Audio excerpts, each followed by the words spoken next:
Assalamualaikum warahmatullahi wabarakatuh. Halo Bapak Ibu guru hebat di seluruh Indonesia.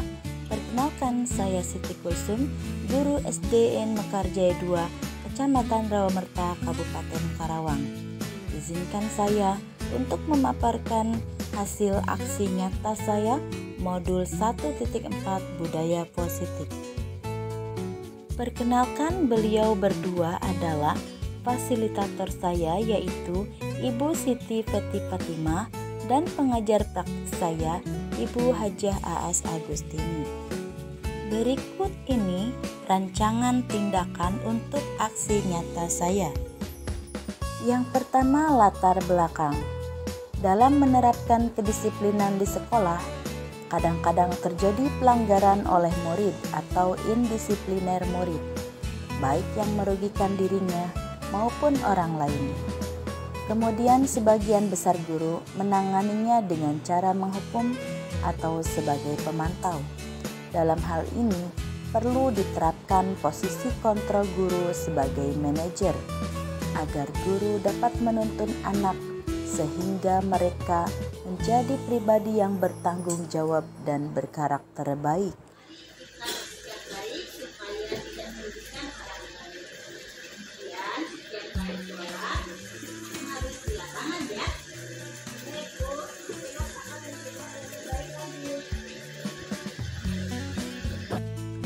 Tujuan aksi nyata, yaitu kegiatan ini bertujuan terwujudnya suasana belajar di SDN Mekarjaya 2, Kecamatan Rawamerta, Kabupaten Karawang yang aman dan nyaman bagi murid-murid serta pembiasaan budaya positif di sekolah.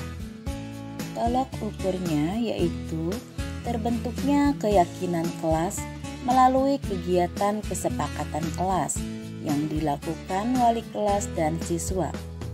Siswa mampu menerapkan dan menjalankan keyakinan kelas yang telah dibuat, dan suasana kelas yang menyenangkan. Lini masa tindakan yang akan dilakukan. Yang pertama, perencanaan, yaitu menyusun rencana pelaksanaan pembuatan kesepakatan kelas, mensosialisasikan budaya positif dan kesepakatan kelas kepada kepala sekolah dan rekan sejawat, menentukan waktu pelaksanaan. Pelaksanaannya yaitu menjelaskan tentang kesepakatan kelas dan mekanisme pelaksanaannya. Guru dan masing-masing murid menuliskan kesepakatan kelas di kertas lalu menempelnya di kertas flipchart. Guru dan seluruh murid menyepakati nilai-nilai kebijakan dan kesepakatan kelas yang sudah ditentukan bersama. Guru mengontrol pelaksanaan kesepakatan kelas. Pada tahap evaluasi, yaitu dengan meminta saran dan masukan kepada kepala sekolah dan rekan sejawat terkait perilaku murid setelah penerapan kesepakatan kelas, dan melakukan refleksi dan tindakan perbaikan. Dukungan yang dibutuhkan dalam kegiatan budaya positif ini yaitu kepala sekolah dan stakeholder yang ada di sekolah, murid-murid, orang tua murid sebagai pendamping menerapkan budaya positif. Berikut ini kegiatan pengimbasan budaya positif di SDN Mekarjaya 2, Kecamatan Rawamerta, Kabupaten Karawang. Bismillahirrahmanirrahim. Assalamualaikum warahmatullahi wabarakatuh. Terima kasih kepada Bapak Ibu Guru SDN Mekarjaya 2 yang sudah meluangkan waktunya untuk kembali kita menyaksikan proyek-proyek dari calon guru penggerak yang kaitannya dengan pembahasan budaya positif. Alhamdulillah, puji syukur kita panjatkan kehadirat Allah Subhanahu wa Ta'ala bahwasanya hari ini kita bisa menyaksikan implementasi dari calon guru penggerak yang mudah-mudahan berimbas kepada sekolah kita, tentunya nilai-nilai positif dan motivasinya untuk menjadi calon guru penggerak bisa memotivasi guru-guru yang lainnya. Pada kesempatan ini, di sini Bu Siti Kulsum sebagai CGP Angkatan 6 Karawang dari SDN KJ 2 akan membahas tentunya menyampaikan materi pengimbasan budaya positif dari pembelajaran yang kita sudah tahu ya, kurikulum Merdeka itu ada profil belajar Pancasila.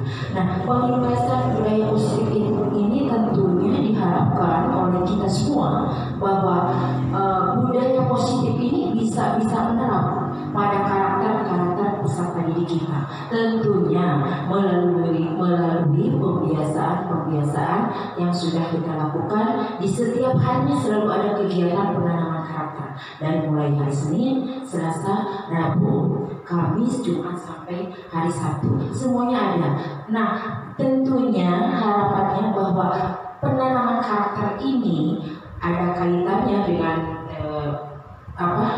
profil belajar Pancasila, itu bisa menjadi tertanam, jadi kebiasaan, jadi pembiasaan dalam baik kehidupannya sehari-hari di sekolah ataupun di rumah. Ini harapan kita bersama. Semoga dengan adanya Bu Siti Kulsum ini sebagai CGP Angkatan 6 Karawang, dampak atau pengimbasan budaya positif ini bisa terakomodir atau terlaksana atau tercipta dan melekat pada peserta didik kita semua. Amin ya robbal alamin.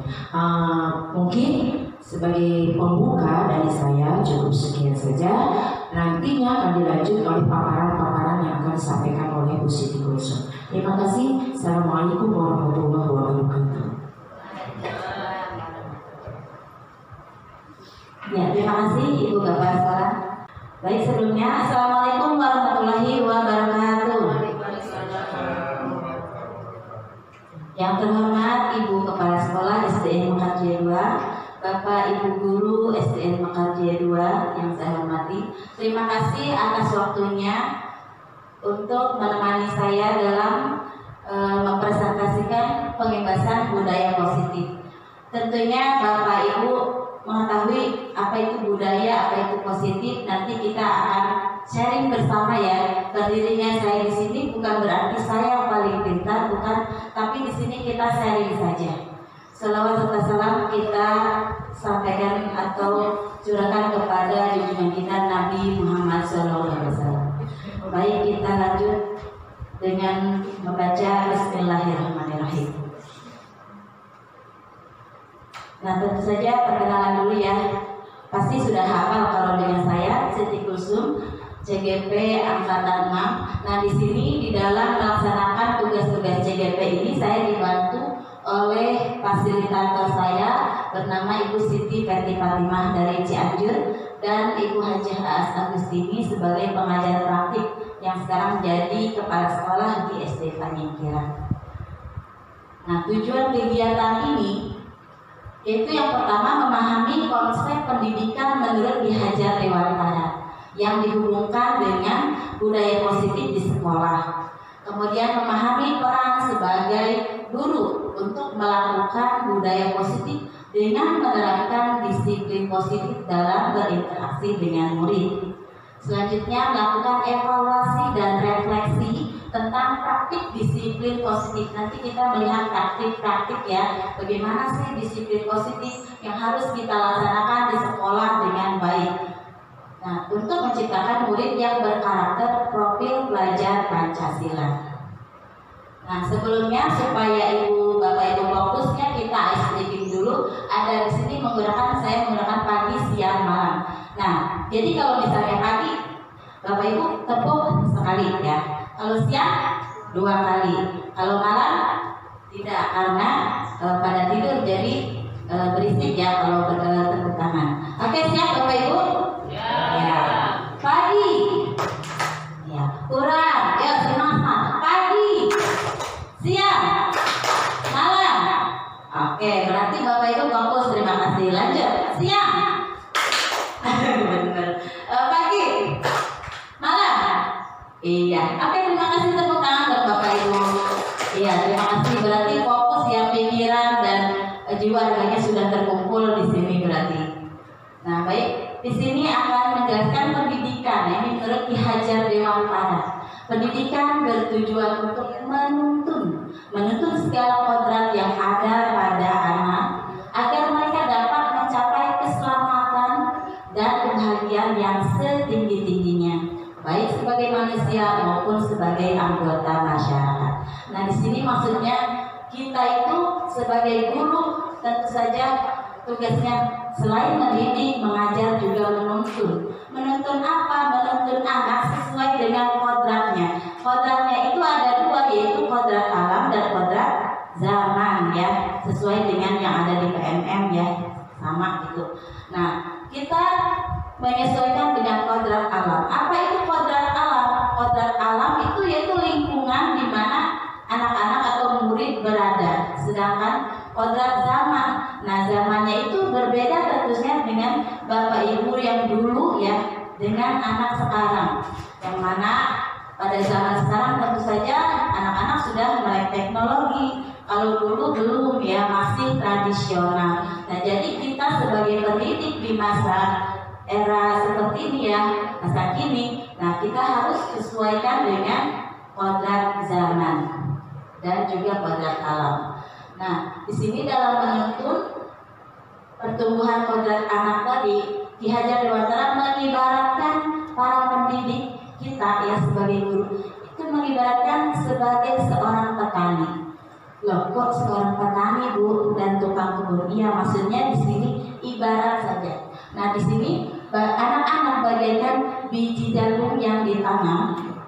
Bila biji jagung ditempatkan di tanah yang subur dengan mendapatkan sinar matahari dan pengairan yang baik, maka akan menghasilkan bibit jagung yang berkualitas.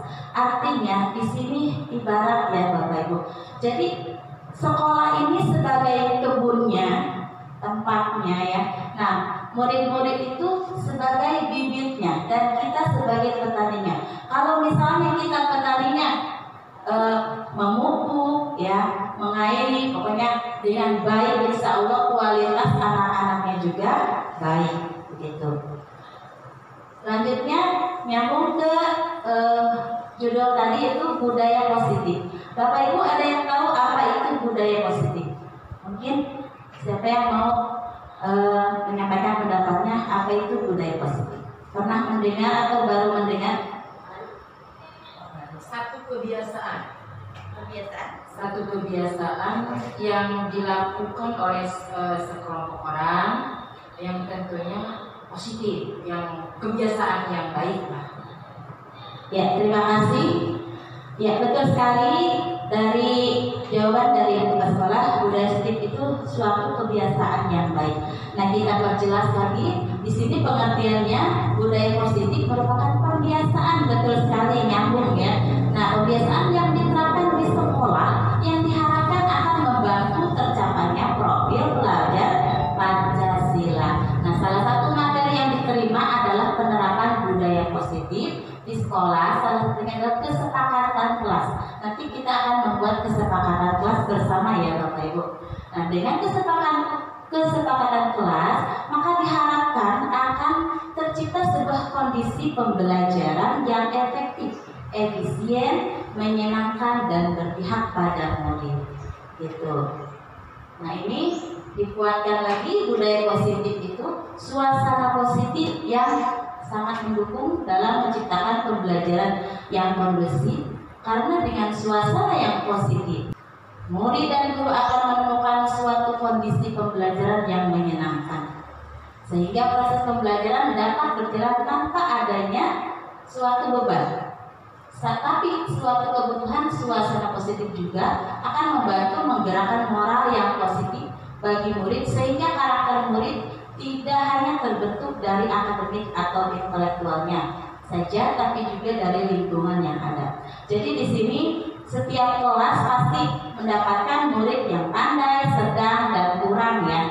Itu di semua kelas diperhatikan seperti itu. Nah, sebagai guru kita tentu saja tidak hanya melihat akademiknya saja ya. Mungkin semua anak itu unik Bapak Ibu. Jadi ada kekurangan kelebihan ya setiap orang itu. Nah, dari kelebihan yang dimiliki anak itu kita ambil untuk menjadikan potensi, ya potensi anak itu untuk maju gitu. Nah sekarang kita praktek ya supaya tidak nutup. Nah ada perubahan paradigma. Di sini saya minta 2 orang ke depan, ya. Pak Yandi depan ya, sama Cenul, ya seperti sarjana apa ya. Kita akan melakukan kegiatan kepalan tangan. Ini maksudnya apa? Nanti juga tahu ya. Kita praktek dulu aja. Nah di sini ada A dan B. Pak Yandi ceritakan A, Nur ceritakan B. Nah sobek cari kertas kecil. Ini ada ya.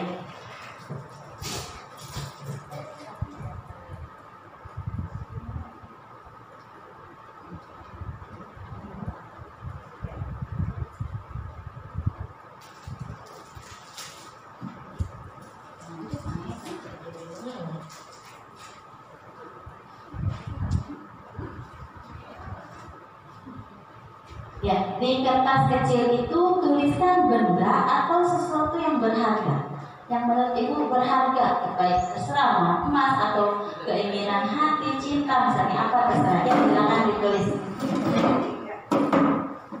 Pak Yanti, nanti Pak Yanti satu dulu, ya.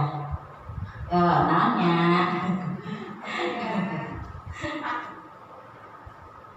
Sepatu berharga, sepatu mahal, boleh sok terserah. Apa aja yang menurut ibu berharga sekali. Keluarga kecil.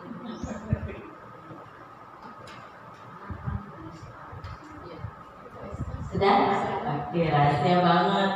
Nah, di sini letakkan di salah satu tangan Anda, di tangan ibu, dan genggam benda tersebut dengan segala upaya. Nah, dengan sekuat tenaga. Nah, teman Anda atau Bapak akan mencoba dengan sekuat tenaga untuk merebut atau meminta kertas tersebut yang berharga. Itu boleh dengan lemah lembut atau dengan cara Bapak silakan. Ya, silakan. Yuk, 1, 2, 3. Yuk, ambil Pak, ambil. Yuk. Ya, ambil. Terus ibu mempertahankan. Ya, terus. Iya, benar kan? Ayo.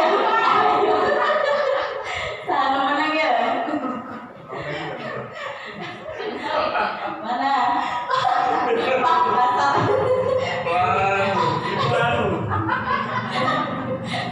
Benar kuat sekali tuh.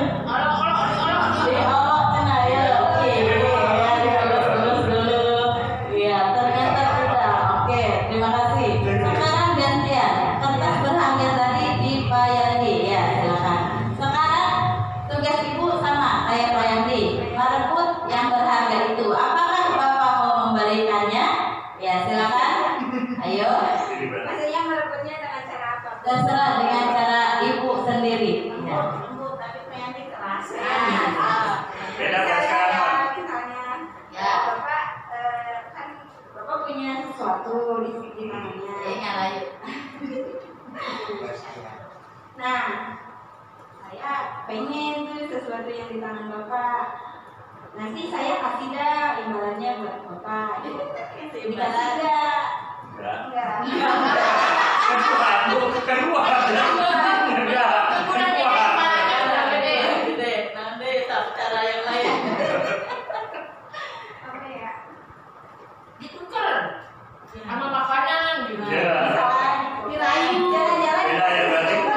Jalan-jalan dikasih banyak tukar. Satu keluarga. Mana?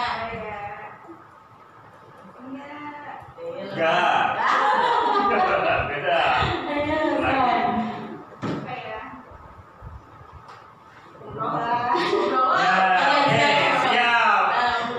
Berarti barang itu boleh buat saya. Iya, tepuk tangan dong. Ya, terima kasih. Oke. Yang terjadi ayam mengarayu ya ada dengan kekerasan. Oke. Nah itu sebagai simulasi saja ya Bapak Ibu. Nah, jadi di sini ada makna dari kegiatan tadi. Apa Nah, maknanya yaitu kita yang tadi merayu itu posisi sebagai guru, yang memegang barang berharga itu murid. Nah, jadi intinya tidak ada seorang pun mau dikontrol oleh orang lain, ya. Jadi walaupun dia tahu saya sedang dikontrol, tapi sebenarnya nggak mau gitu. Ya, di situ kita ada pelajaran posisi kontrol, nanti ada ya di slide berikutnya. Ya, itu pelajarannya. Lanjut sekarang ke disiplin positif. Ada yang tahu tadi budaya positif, sekarang disiplin positif. Kan kita juga di sekolah disiplin, pagi-pagi harus masuk, ya harus datang, harus standby jam 7. Nah, itu disiplin. Ada yang tahu mungkin pendapatnya apa itu disiplin positif?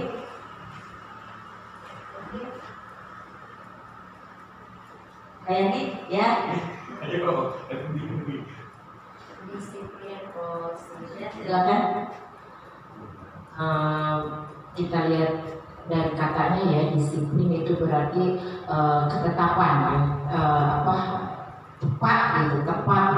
Jadi kebiasaan tepat terhadap sesuatu gitu, baik itu waktu, uang ataupun apa. Jadi sudah dikondisikan sedemikian rupa dan diikuti dengan tepat gitu. Oke, terima kasih Ibu jawabannya. Tepuk tangan dong. Iya. Nah, di sini disiplin positif itu suatu cara penerapan disiplin, nah tanpa kekerasan dan ancaman. Jadi anak itu tidak merasa takut di sekolah itu betah gitu ya, tidak merasa takut sama gurunya. Nah, tidak seperti itu. Nah, melibatkan komunikasi tentang perilaku yang efektif antara guru dan murid. Murid diajarkan untuk memahami konsekuensi dari perilaku mereka. Selain itu, disiplin positif juga mengajarkan murid tanggung jawab serta rasa hormat dalam berinteraksi dalam lingkungannya. Disiplin positif merupakan salah satu cara penerapan disiplin yang bertujuan untuk menumbuhkan kesadaran serta memberdayakan murid untuk melakukan sesuatu tanpa sogokan, ancaman maupun hukuman. Jadi dengan disiplin positif anak itu sadar, saya itu tidak boleh melakukan yang ini, tidak boleh melakukan itu gitu. Jadi mereka mengetahui mana yang benar dan mana yang salah begitu. Lanjut. Nah, disiplin positif ini akan melahirkan nilai-nilai kebajikan yang ada dalam profil belajar Pancasila. Nah, di sini ada 6 dimensi profil belajar Pancasila. Yang pertama, beriman dan bertakwa kepada Tuhan Yang Maha Esa dan berakhlak mulia, berkebinekaan global, bergotong royong, kreatif, bernalar kritis dan mandiri. Nah, di sini profil pelajar Pancasila ini sebenarnya sudah kita terapkan di sekolah kita melalui pembiasaan yang sudah tadi Ibu Kepala Sekolah sampaikan ya. Nah, seperti pada hari Jumat di sini kan kita melakukan Jumat berkah. Nah, di sini ada profil pelajar Pancasila beriman dan bertakwa kepada Tuhan Yang Maha Esa dan berakhlak mulia. Kemudian berkebinekaan global. Apa itu contohnya? Contohnya kita kemarin waktu pramuka ya melakukan mengikuti karnaval. Nah, itu dengan busana berbagai daerah misalnya, itu berkebinekaan global contoh. Selanjutnya gotong royong ada di hari Selasa gotong royong, seloyong ya, programnya namanya seloyong. Kreatif, nah tentu saja Bapak Ibu di sini menuntut kreatif kepada muridnya, baik di kelas maupun di luar kelas, apa yang akan kita hasilkan dari produk pembelajaran yang sudah kita tetapkan atau terapkan kepada anak-anak. Jadi ada produk ya, gitu. Jadi di setiap kelas sesuai dengan P5 itu, nanti kita harus ada produk minimal dalam 1 tahun 2 produk. Insya Allah kita berusaha ya, mudah-mudahan bisa. Selanjutnya bernalar kritis. Nah, di sini dapat dilihat dari anak-anak, dia aktif atau tidak di kelas, sering bertanya atau tidak. Nah, di situ kelihatan anak yang bernalar kritisnya tinggi atau yang tidak. Dan satu lagi mandiri. Nah, dari yang mandiri ini artinya anak-anak itu kan kita kalau misalnya memberi tugas, ada tugas kelompok, ada tugas mandiri. Nah, dalam tugas mandiri ini apakah anak nyontek atau tidak? Nah, di situ ketahuan ya. Jadi di sini mudah-mudahan profil pelajar Pancasila di sekolah ini dapat terwujud. Sekarang kita masuk ke hukuman, konsekuensi dan restitusi. Maaf ya, salah. Nah, apa itu perbedaannya? Ada hukuman, konsekuensi dan restitusi. Hukuman bersifat tidak terencana atau tiba-tiba. Hukuman yang diberikan bisa berupa fisik maupun psikis, atau murid atau anak disakiti oleh suatu perbuatan atau kata-kata. Misalnya anak berbuat salah, nah guru berkata kasar, itu tidak boleh ya. Selanjutnya memberikan hukuman fisik, misalnya push up 100 kali, itu tidak boleh ya. Jadi kita harus tetap ramah kepada anak. Atau bagaimana itu caranya, nanti kita ketahui di slide berikutnya. Kemudian ada konsekuensi. Apa itu konsekuensi? Kalau konsekuensi itu bedanya sudah terencana dan sudah disepakati. Jadi murid tahu kalau berbuat ini konsekuensinya ini, gitu ya. Nah, sudah dibahas dan disetujui oleh murid dan guru. Selanjutnya restitusi adalah proses menciptakan kondisi bagi murid untuk memperbaiki kesalahan mereka sehingga mereka bisa kembali pada kelompok mereka dengan karakter yang lebih kuat. Jadi kita melakukan, coba Bapak Ibu, lebih baik yang mana? Hukuman, konsekuensi, apa restitusi? Mana yang lebih baik? Konsekuensi. Oke, kita lihat. Nah, di sini ada, silakan pilih, ada hukuman atau konsekuensi. Konsekuensi itu sanksi ya. Nah, mungkin awal-awal belum tahu apa itu konsekuensi atau apa restitusi. Nah, tadi sudah dijelaskan cuma sebentar, baik. Nah, yang ini pertama, membersihkan tumpahan air di meja tulis karena tersenggol pada saat belajar. Hukuman apa konsekuensi? Konsekuensi. Setuju? Hukuman ayat konsekuensi. Oke, lanjut. Nomor 2. Kehilangan 10 menit jam istirahat untuk mengerjakan tugas karena terlambat datang dan tertinggal pelajaran selama 10 menit. Apa itu? Konsekuensi. Oke, lanjut. Berjemur di lapangan basket pukul 12 siang karena mengobrol dengan teman. Hukuman. Oke, lanjut. Membersihkan coretan yang dibuatnya di meja tulis. Hukuman. Konsekuensi. Hukuman. Oke, kita cek jawabannya.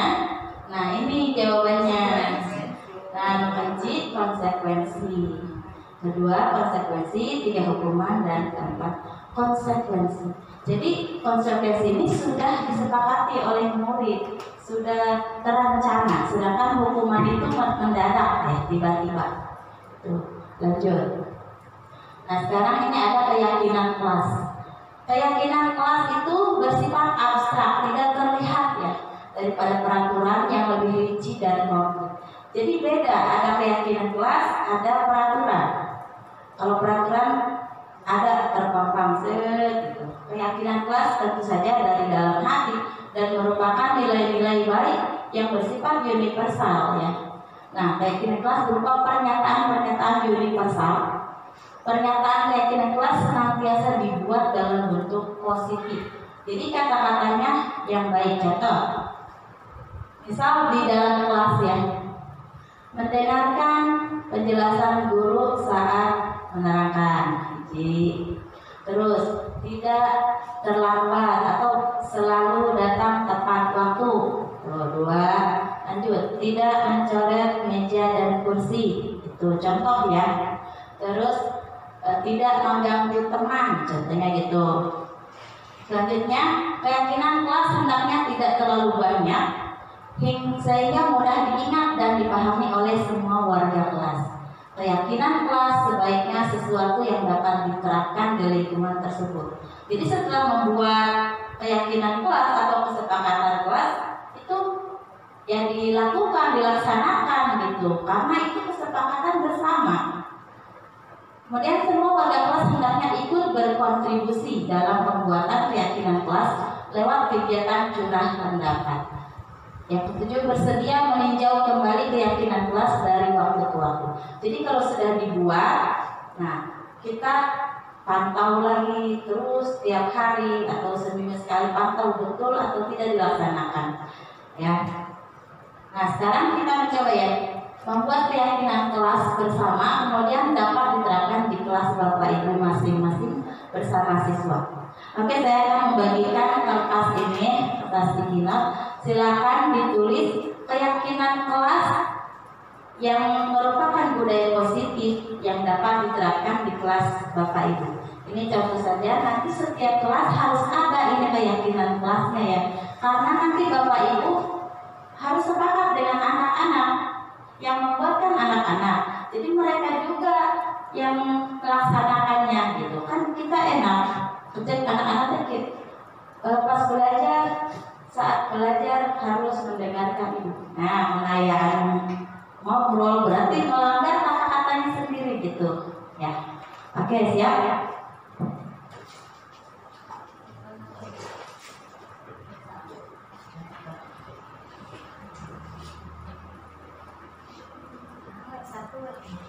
Boleh kesepakatan guru misalnya anggaran itu Perhatikan misalnya. terus membimbing anak kelas itu makan bersama. Boleh nggak itu? Ayo kalau sudah ditempel. Kalau sudah silakan ibu tempel. Yuk, ambil bergerak ya. Biar nggak bosan. Nah, sudah. Ayo yang lainnya mana? Harus beda ya, jangan sama. Ya. Ayo. Ayo, apa lagi? Di kelas ya, di kelas boleh. Atau dengan guru boleh. Contoh aja ini. Ayo pulpen. Ayo. Coba. Gitu nih. Ibu, mengangkat tangan kalau misalnya mau bertanya. Nah, minta izin ke toilet. Ya, silakan yang sudah ditempel di sini ya.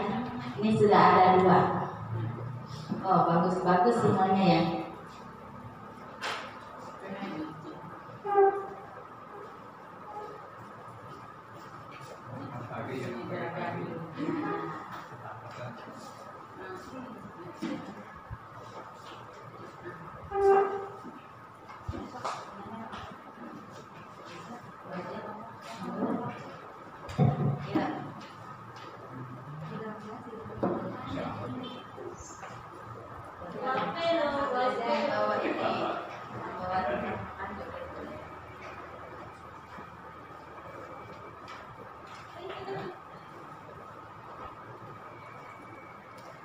Baik, dibacakan saja ya. Ini yang sudah ada dulu. Yang pertama, jangan makan saat belajar. Nah, itu contoh kesepakatan kelas.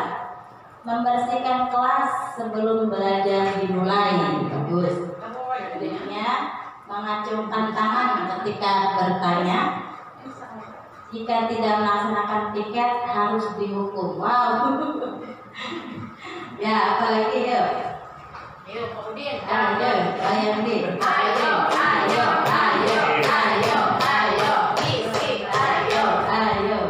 Apakah jawaban Robin? Minta izin bila ada keperluan. Bagus sekali. Ini ada pertama masuk kelas PJOK berbaris rapi. PJOK. Ya bagus. Satu lagi, dilarang ngobrol saat belajar. Belajar dengan semangat. Walaupun tetap semangat. Ya, terima kasih. Nah, ini contoh kesepakatan kelas ya, nanti bisa dibuat ya, mudah sekali. Ya cuma seperti kan sebelumnya kumaha kesepakatan kelas, nah seperti itu gampang sekali. Nanti bisa diterapkan di tiap kelas. Ya. Nanti bisa di foto gitu, didokumentasikan ya buat laporan juga ya kepala sekolah. Diperiksa. Nah, benar diperiksa. Ya lanjut. Nah, di sini ada kebutuhan dasar manusia. Guru itu sebenarnya tugas yang sangat mulia. Kita bukan hanya kalau di pabrik membuat produk, membuat barang gitu ya. Nah, kalau di sini kita mendidik orang gitu. Kita orang mendidik orang. Sebenarnya berat sekali. Nah, oleh karena itu supaya tidak berat tentu saja harus dengan rasa ikhlas ya, Bapak Ibu. Nah, di sini kita harus memperhatikan kebutuhan dasar manusia. Yang pertama kebutuhannya untuk bertahan hidup atau survival. Kedua cinta dan kasih sayang, love atau belonging. Nah, kebutuhan untuk diterima, kebebasan atau freedom, kebutuhan akan pilihan, kesenangan atau fun, kebutuhan akan rasa senang, penguasaan atau power, kebutuhan pengakuan atas kemampuan. Baik, kita pelajari satu persatu dari kebutuhan dasar manusia ini. Nah, yang pertama, kebutuhan bertahan hidup adalah kebutuhan yang bersifat fisiologis untuk bertahan hidup. Misalnya kita butuh makan kan, untuk mempertahankan hidup, pakaian, istirahat, tempat berlindung, keamanan dan kesehatan. Ini supaya hidup kita berjalan dengan lancar, sehat, walafiat gitu ya. Selanjutnya, yang kedua, kasih sayang dan diterima, rasa diterima. Kebutuhan ini termasuk kebutuhan psikologis seperti rasa diterima, dipedulikan, berbagi, bekerja sama, menjadi bagian dari suatu kelompok, dikasihi, mengasihi, disayangi, menyayangi. Itu mungkin pernah atau kita juga merasakan ya. Kita perlu kasih sayang, semua orang perlu kasih sayang dan ingin diterima. Lanjut, kekuasaan atau kebutuhan pengakuan atas kemampuan. Di sini ada gambar sedang memegang piala ya. Kebutuhan ini berhubungan dengan kekuatan seseorang untuk mencapai sesuatu, menjadi kompeten, menjadi terampil, memimpin, berprestasi, diakui dan didengar. Nah, kebutuhan ini meliputi harga diri, keinginan untuk dianggap, dan meninggalkan pengaruh. Kebutuhan ini dapat dipenuhi melalui kegiatan seperti proyek, hobi, tugas sekolah yang menantang, kontekstual relevan, belajar menjadi orang yang kuat, membuat pilihan positif dan bekerja. Ini tentu saja sudah ya, maksudnya semua orang pasti punya, walaupun yang mana beda-beda ya, pasti tentu saja kebutuhan atas kekuasaan ini mempunyai ya. Yang keempat, kebebasan. Kita semua ingin bebas ya, seperti tadi yang tangan itu digenggam, tidak mau ya kita diambil sesuatu yang berharga yang ada di kita. Nah, kebutuhan untuk bebas adalah kebutuhan untuk mandiri, otonom, memiliki pilihan, mengembangkan daya lenturnya, dan mampu mengendalikan arahnya sendiri. Kita punya tujuan, mau kemana, tidak mau diatur oleh orang lain. Nah, kemudian masih kebebasan. Nah, kebutuhan ini terkait dengan kebebasan untuk memilih dan membuat pilihan. Kebutuhan bergerak, mencoba-coba, mengeksplorasi hal baru dan menarik. Oh iya, menarik ya, resep gitu. Kita coba misalnya, begitu. Bebas ya, jadi punya pilihan. Selanjutnya kesenangan. Tentu saja semua orang ingin senang, ingin bahagia. Nah, kebutuhan untuk merasa senang, ini kebutuhan akan kesenangan adalah kebutuhan untuk mencari kesenangan, humor. Kita juga suka bercanda ya, bareng-bareng, bermain, bersenang-senang, bergembira, antusiasme dan tertawa. Tinggal itu tertawanya gede banget ya. Nah, masih kebutuhan kesenangan. Pleasure menghubungkan kebutuhan ini dengan belajar. Jadi kesenangannya menghubungkan dengan belajar. Menurutnya dengan bermain kita sekaligus mempelajari banyak keterampilan hidup yang penting. Biasanya kebutuhan ini juga dapat dipenuhi dengan menyediakan tantangan, gurauan dan pembelajaran yang bermakna. Jadi misalnya kita mengajar di kelas, jangan terlalu serius, nanti anak bosan. Nah, jadi kita harus sekali-kali bergurau bersama anak, bercanda supaya mereka senang ya. Oh, belajarnya menyenangkan kalau sama ibu ini, sama bapak ini menyenangkan nih. Aku jadi suka loh, jadi semangat sekolahnya gitu ya. Lanjut. Nah, di sini ada posisi kontrol. Nah, kita nyambung ke posisi kontrol. Posisi kontrol ada 5. Yang pertama penghukum, teman, pemantau, penghukum, teman, pembuat rasa bersalah, pemantau, dan manajer. Di sini beda-beda karakter. Kira-kira posisi mana yang Bapak Ibu sekarang terapkan kepada anak? Introspeksi diri ya. Nah, kita lihat posisi kontrol di video berikut. Salam bahagia Ibu dan Bapak guru hebat. Dalam penerapan disiplin positif restitusi, salah satu program yang dikembangkan adalah 5 posisi kontrol.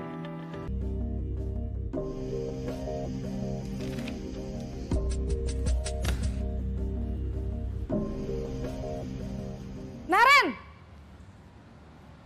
Sini kamu! Selamat pagi, Bu. Selalu terlambat. Kamu deh, pasti terlambat. Maaf, Bu. Saya... Apa? Apa coba? Alasan kamu apa lagi? Kapan sih kamu tidak terlambat? Malas sekali ya kamu jadi anak. Saya... Dasar pemalas. Gak kapok-kapok sih kamu. Sudah berapa kali terlambat? Sana, kamu keliling lapangan basket 2 kali. Kenapa saya harus keliling lapangan basket, Bu? Kenapa? Kamu mau lawan ibu? Berani-beraninya jawab. Sudah terlambat, masih berani jawab pula. Sekarang, keliling lapangan basket 5 kali sekalian. Biar kapok. Cepat. Pergi sana ke lapangan basket.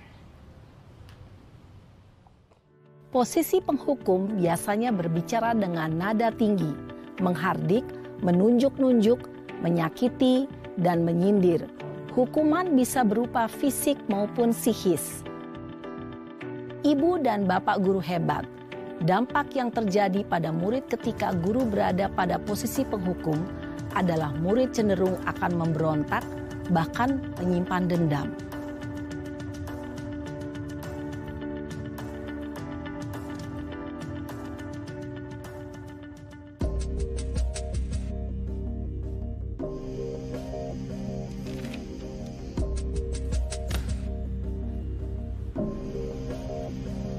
Naren!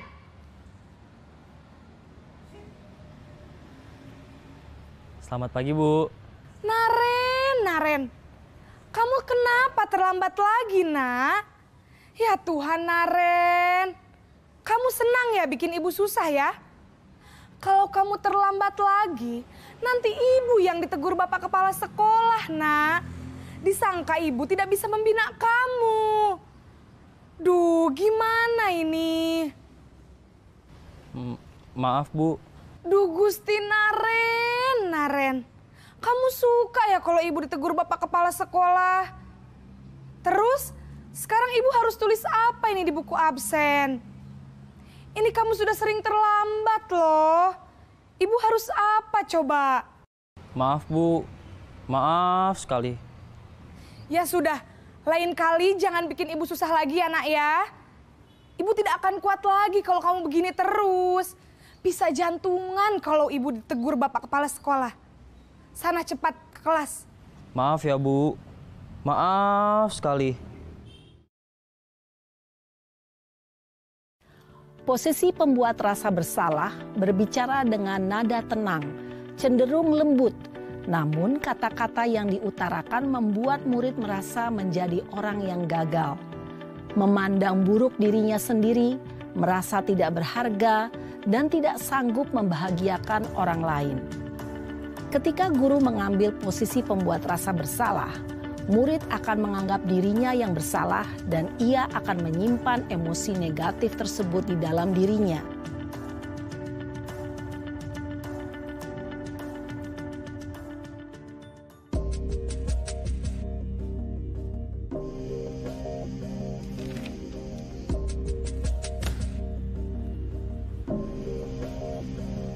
Naren!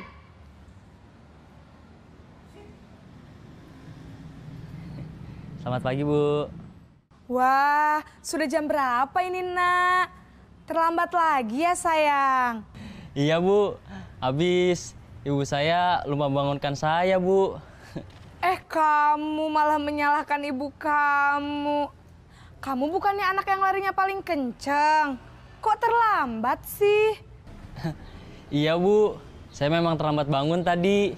Jadi, biarpun saya lari kencang, tetap gak kekejar, Bu.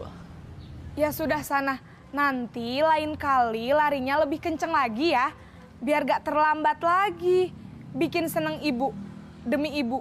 Bisa kan? Bisa lah, Bu. Ya sudah sana masuk kelas. Ibu beresin urusan absen kamu. Kamu ini ada-ada saja.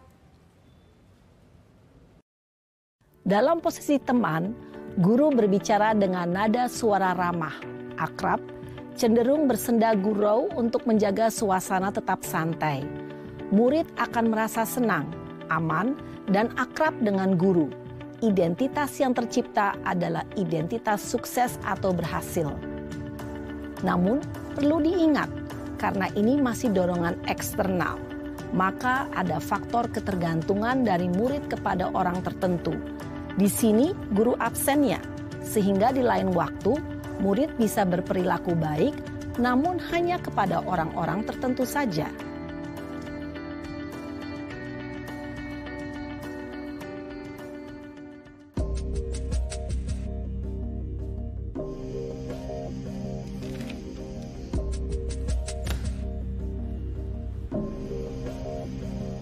Naren!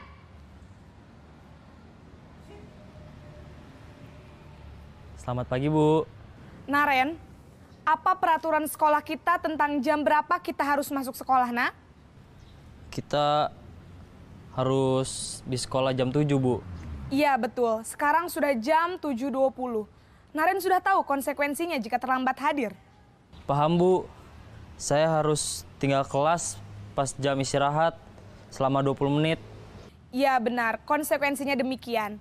Jadi nanti jam 9.30 pas istirahat, kamu harus tinggal di kelas, kerjakan tugas tambahan untuk ketertinggalan kamu, ya?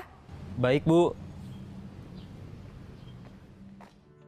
Posisi pemantau mengandalkan penghitungan atau data untuk mengontrol murid.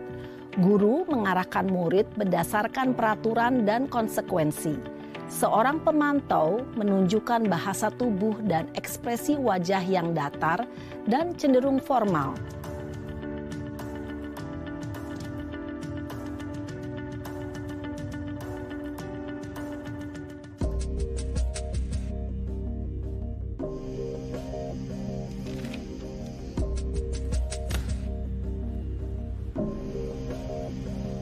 Naren!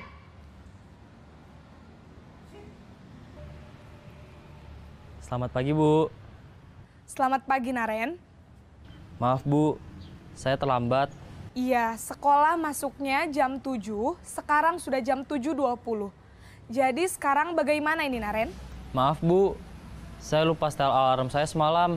Baiklah, menurut kamu, keyakinan sekolah yang mana yang perlu kamu tingkatkan? Menghargai diri sendiri dan orang lain mungkin ya, Bu. Setuju. Jadi, apakah Naren meyakini prinsip saling menghormati tersebut? Iya, Bu. Saya meyakininya. Apakah Naren bersedia memperbaiki masalah keterlambatan ini? Bersedia, Bu. Bagaimana kamu akan perbaiki masalah keterlambatan ini? Saya akan coba untuk tidak lupa menyetel alarm saya, Bu.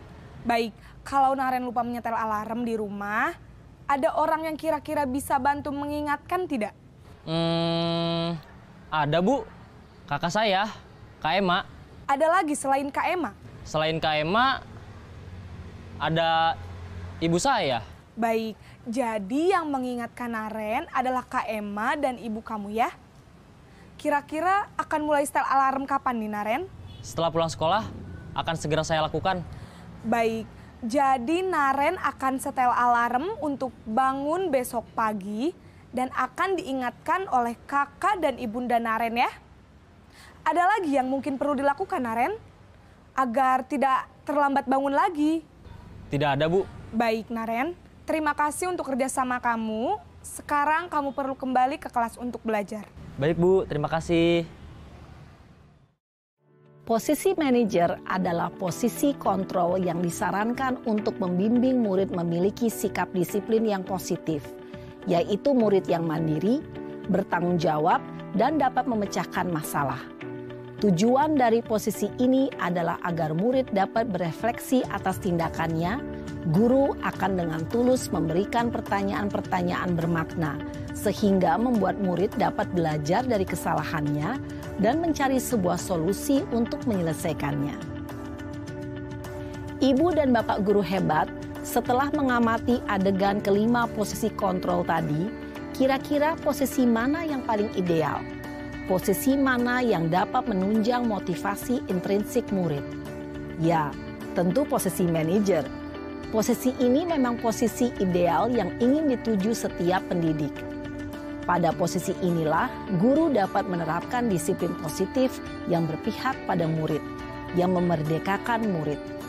Perjalanan seorang pendidik tentunya tidak mudah untuk sampai pada posisi seorang manajer.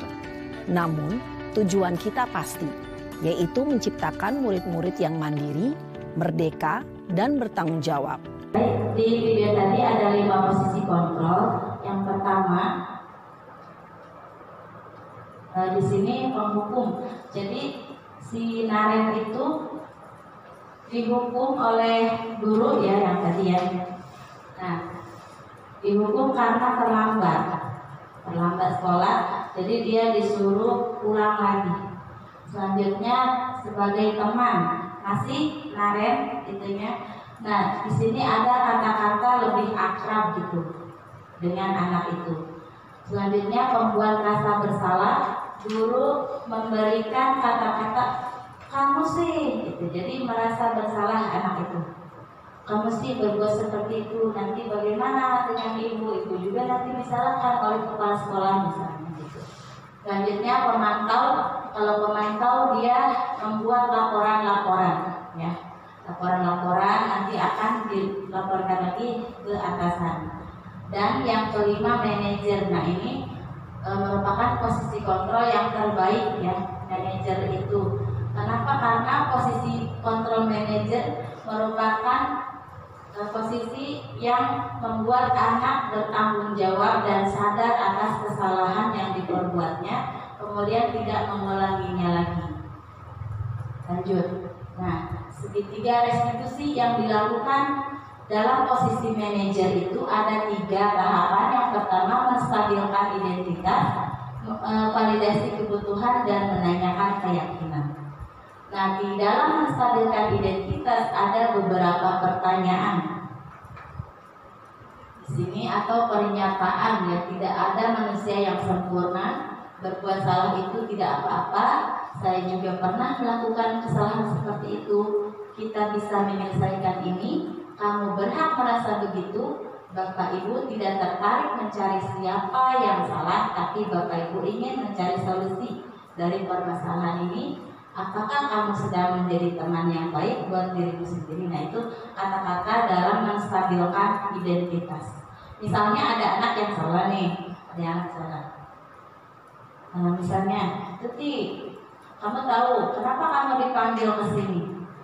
Tahu Bu, misalnya gitu. Si Tuti datang terlambat misalnya. Terus, apa kesalahan kamu? Saya datang terlambat, kata Tuti. Nah, kemudian guru mengucapkan, berbuat salah itu tidak apa-apa tuti. Nah itu termasuk menstabilkan identitas. Jadi anak teh jelek banget gitu ya, nggak terlalu sakit hatinya gitu. Dengan pilihan kata-kata ini boleh memanoi gitunya Bapak Ibu bisanya. Itu menstabilkan identitas. Selanjutnya validasi kebutuhan. Validasi kebutuhan. Kamu pasti punya alasan mengapa melakukan itu. Padahal kamu bisa melakukan hal yang lebih buruk dari ini ya.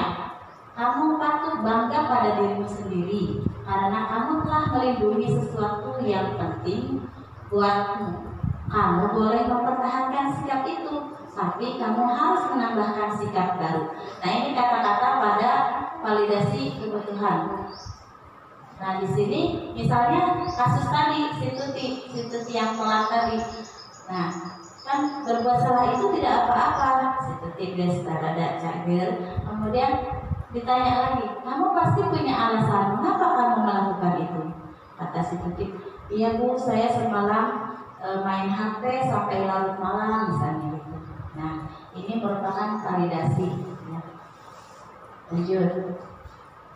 Di sini setelah itu guru menanyakan keyakinan tetap terhadap satu masalah tadi ya yang penting. Nah di sini ada kata-kata atau pertanyaan apa yang kita percaya kelas, yang kita percaya kelas keluarga, nilai-nilai apa yang telah kita sepakati, kamu ingin menjadi orang yang seperti apa bayangan kita tentang kelas yang ideal. Misalnya kita memilih tentang ini nih, nilai-nilai apa yang telah kita sepakati. Ditanya lagi tuh situ. Nah, Tuti, apakah kamu ingat kesepakatan kelas yang sudah kita buat? Jadi kita harus membuat kesepakatan kelas dulu. Nah, di dalam kesepakatan kelas ada salah satunya tidak boleh datang terlambat. Nah, berarti anak juga, oh iya Bu, ada kesepakatan kelas tidak boleh datang terlambat. Nah, itu ada. Nah, terus gimana sekarang? Baik Bu, saya tidak akan datang terlambat lagi. Nah, itu jadi anak juga sadar ya.